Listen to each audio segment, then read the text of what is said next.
Okey, hai Assalamualaikum adik-adik. Kembali kita dalam kelas Sains tahun 5 dan kita akan sambung pembelajaran kita yang minggu lepas iaitu kemahiran proses sains mengeksperimen. Okey, maksudkan dengan mengeksperimen, mengeksperimen ni adalah kemahiran merancang dan menjalankan penyiasatan untuk menguji sesuatu hipotesis dengan mengumpul dan mentafsir data bagi membuat kesimpulan daripada penyiasatan tersebut. Okey. Sila rujuk dalam buku digital, buku teks, muka surat 8 sehingga muka surat 11. Okey, di situ ada terdapat situasi. Okey, dalam situasi itu kita kena kenal pasti masalah dan kita menyatakan masalah daripada situasi tersebut. Okey, berdasarkan situasi tersebut, adakah penambahan gliserin dalam larutan sabun dapat menjadikan buih sabun tidak mudah pecah? Okey, itu adalah masalah tersebut, masalah dan situasi. Okey, langkah kedua, kita perlu menyatakan tujuan. Kita membuat eksperimen adalah untuk mengkaji hubungan antara gliserin dan tempoh masa yang diambil untuk buih itu tidak mudah pecah. Okey, seterusnya kita bina hipotesis ataupun membuat hipotesis. Hipotesis ni adalah kita ulang kaji semula. Hipotesis ni adalah menyatakan penyataan umum bagi menerangkan tentang sesuatu objek dan peristiwa berdasarkan pemerhatian.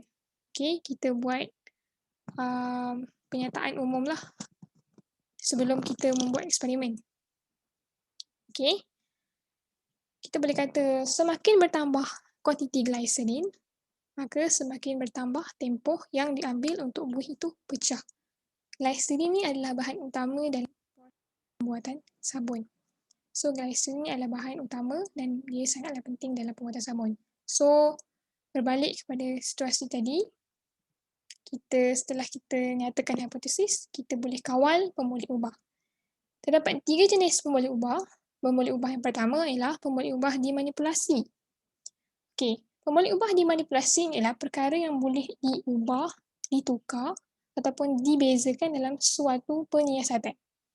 Okey, diubah dan ditukar.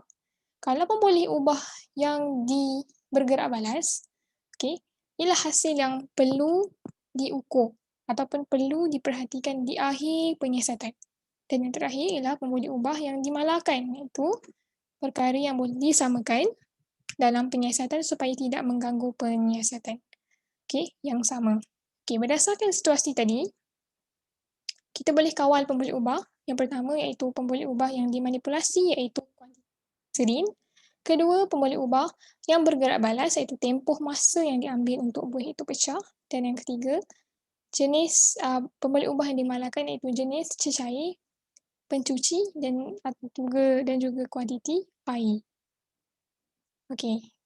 Seterusnya kita menyatakan dan menenaraikan bahan dan alatan yang diperlukan. Kemudian langkah-langkah yang seterusnya ialah kita merancang langkah dalam melakukan proses uji kaji. Yang pertama, kita sediakan larutan antara air dan juga cecair pencuci pinggan dan kita adukkan ataupun kacau sehingga rata tanpa menghasilkan buih. Kemudian kedua, kita tambahkan gliserin, serbuk gliserin. Dan ketiga, kita biarkan larutan itu dalam masa 4 jam pada suhu bilik. Kemudian kita celupkan penyedut minuman, straw ke dalam larutan tersebut di hujung dan letakkan bahagian hujung penyedut minuman pada penutup bekas plastik. Kemudian kita tiup buih memenuhi permukaan penutup bekas plastik tersebut dan kita mulakan jam randik. Setelah beberapa saat, kita nyatakan ataupun catatkan tempoh yang diambil untuk buih tersebut pecah ke dalam jadual. Okey.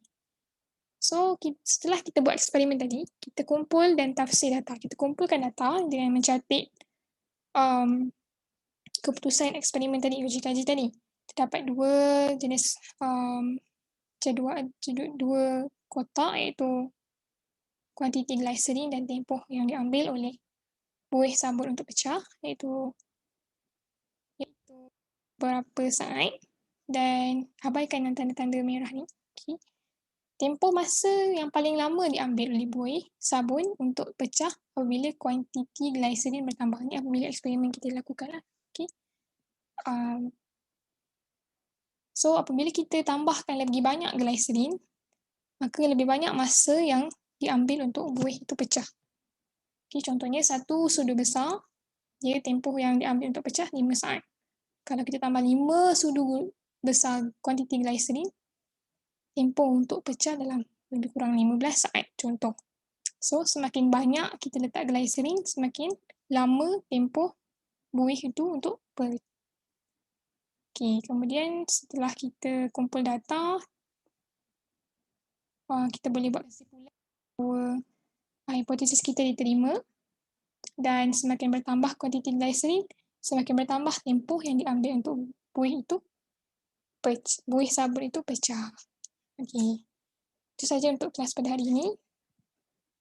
Terima kasih dan Assalamualaikum.